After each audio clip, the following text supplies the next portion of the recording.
3112. Errors in notice for taking depositions. All errors and irregularities in the notice for taking a deposition are waived unless at least 3 days before the time for taking the deposition written objection is served upon the party giving the notice. Rule 3112. Errors in notice for taking depositions.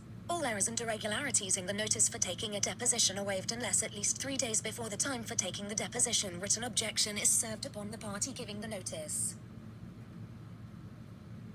Rule 3113. Conduct of the examination. Persons before whom depositions may be taken. Depositions may be taken before any of the following persons except an attorney or employee of an attorney. For a party or prospective party and except a person who would be disqualified to act as a juror because of interest in the event or consanguinity or affinity to a party. 1 within the state, a person authorized by the laws of the state to administer oaths. 2 without the state but within the United States or within a territory or possession subject to the jurisdiction of the United States. A person authorized to take acknowledgements of deeds outside of the state by the real property law of the state or to administer oaths by the laws of the United States or of the place where the deposition is taken. And 3 in a foreign country. Any diplomatic or consular agent or representative of the United States, appointed or accredited to, and residing within, the country, or a person appointed by commission or under letters rogatory, or an officer of the armed forces authorized to take the acknowledgement of deeds. Officers may be designated in notices or commissions either by name or descriptive title, and letters rogatory may be addressed to the appropriate authority in, here name the state or country. B. Oath of witness, recording of testimony. Objections, continuous examination, written questions read by examining officer. The officer before whom the deposition is to be taken shall put the witness on oath and shall personally, or by someone acting under his direction, record the testimony. The testimony shall be recorded by stenographic or other means, subject to such rules as may be adopted by the appellate division in the department where the action is pending. All objections made at the time of the examination to the qualifications of the officer taking the deposition or the person recording it, or to the manner of taking it, or to the testimony presented, or to the conduct of any person, and any other objection to the proceedings, shall be noted by the officer upon the deposition, and the deposition shall proceed subject to the right of a person to apply for a protective order.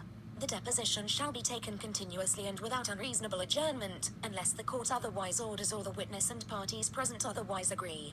In lieu of participating in an oral examination, any party served with notice of taking a deposition may transmit written questions to the officer, who shall propound them to the witness and record the answers. C. Examination and cross-examination.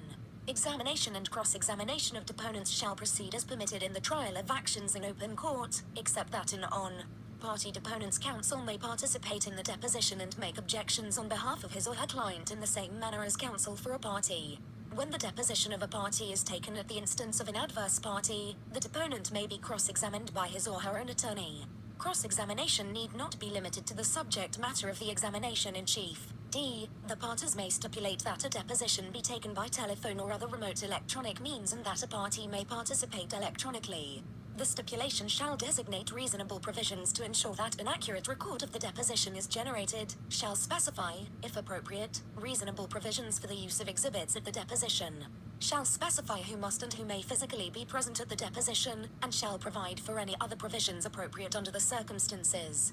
Unless otherwise stipulated to by the parties, the officer administering the oath shall be physically present at the place of the deposition, and the additional costs of conducting the deposition by telephonic or other remote electronic means, such as telephone charges, shall be borne by the party requesting that the deposition be conducted by such means.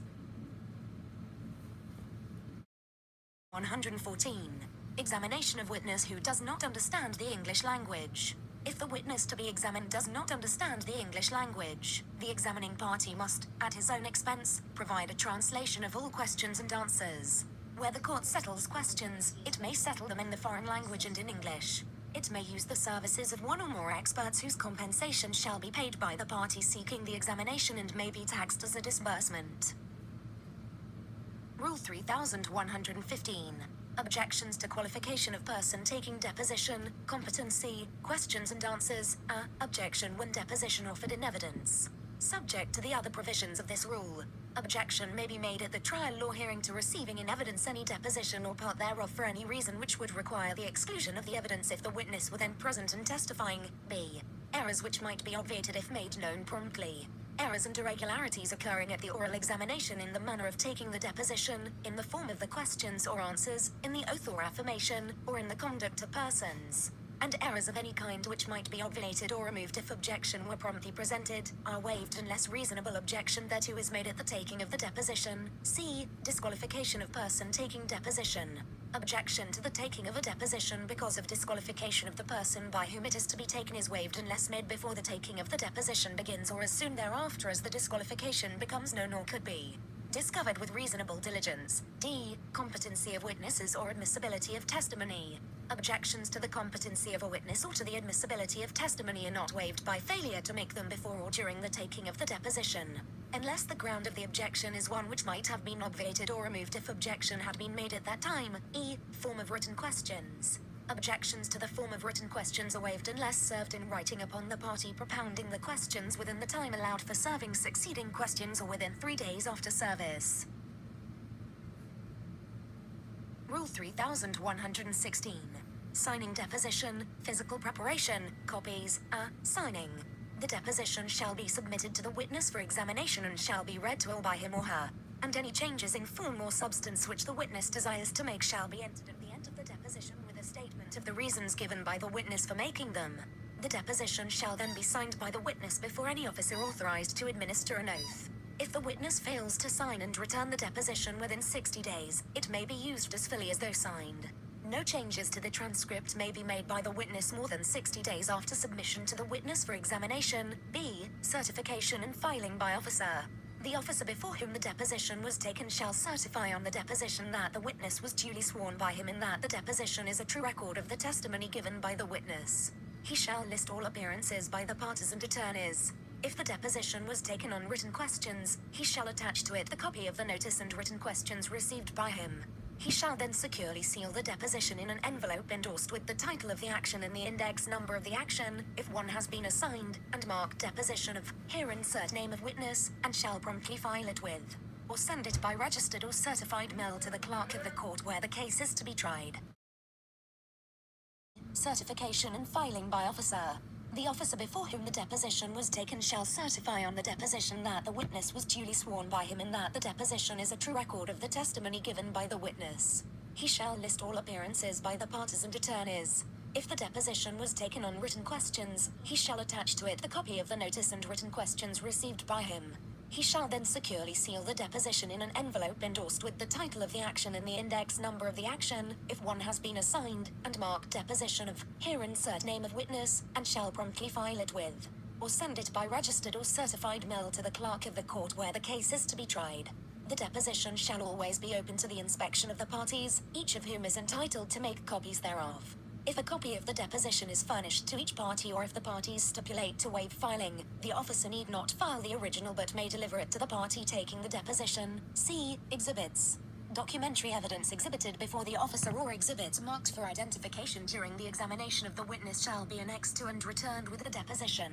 However, if requested by the party producing documentary evidence or an exhibit, the officer shall mark it for identification as an exhibit in the case, give each party an opportunity to copy or inspect it, and return it to the party offering it. And it may then be used in the same manner as if annexed to and returned with the deposition. D. Expenses of taking. Unless the court orders otherwise, the party taking the deposition shall bear the expense thereof. E. Errors of officer or person transcribing.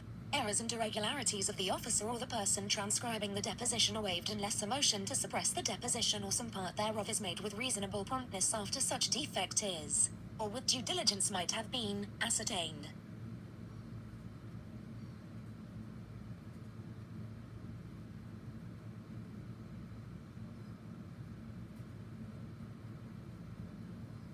Rule 3117. Use of depositions, impeachment of witnesses, parties, unavailable witness. At the trial or upon the hearing of a motion or an interlocutory proceeding, any part or all of a deposition, so far as admissible under the rules of evidence, may be used in accordance with any of the following provisions. 1. Any deposition may be used by any party for the purpose of contradicting or impeaching the testimony of the deponent as a witness. 2. The deposition testimony of a party or of any person who was a party when the testimony was given or of any person who at the time the testimony was given was an officer, director, member, employee or managing or authorized agent of a party. may be used for any purpose by any party who was adversely interested when the deposition testimony was given or who is adversely interested when the deposition testimony is offered in evidence. 3. The deposition of any person may be used by any party for any purpose against any other party who was present or represented at the taking of the deposition or who had a notice required under these rules, provided the court finds I. That the witness is dead, or 2. That the witness is at a greater distance than 100 miles from the place of trial or is out of the state, unless it appears that the absence of the witness was procured by the party offering the deposition. Or 3. That the witness is unable to attend or testify because of age, sickness, infirmity, or imprisonment. Or 5. That the party offering the deposition has been unable to procure the attendance of the witness by diligent efforts. Or v. Upon motion or notice, that such exceptional circumstances exist as to make its use desirable, in the interest of justice and with due regard to the importance of presenting the testimony of witnesses orally in open court. For the deposition of a person authorized to practice medicine may be used by any party without the necessity of showing unavailability or special circumstances, subject to the right of any party to move pursuant to Section 3103 to prevent abuse. B. Use of part of deposition. If only part of a deposition is read at the trial by a party, any other party may read any other part of the deposition which ought in fairness to be considered in connection with the part read. C. Substitution of parties, prior actions. Substitution of parties does not affect the right to use depositions previously taken. When an action has been brought in any court of any state or of the United States and another action involving the same subject matter is afterward brought between the same parties or their representatives or successors in interest, all depositions taken in the former action may be used and the latter as if taken therein. D. Effect of using deposition. A party shall not be deemed to make a person his own witness for any purpose by taking his deposition. The introduction in evidence of the deposition or any part thereof for any purpose other than that of contradicting or impeaching the deponent makes the deponent the witness of the party introducing the deposition. But this shall not apply to the use of a deposition as described in paragraph 2 of subdivision A. At the trial, any party may rebut any relevant evidence contained in a deposition, whether introduced by him or by any other party.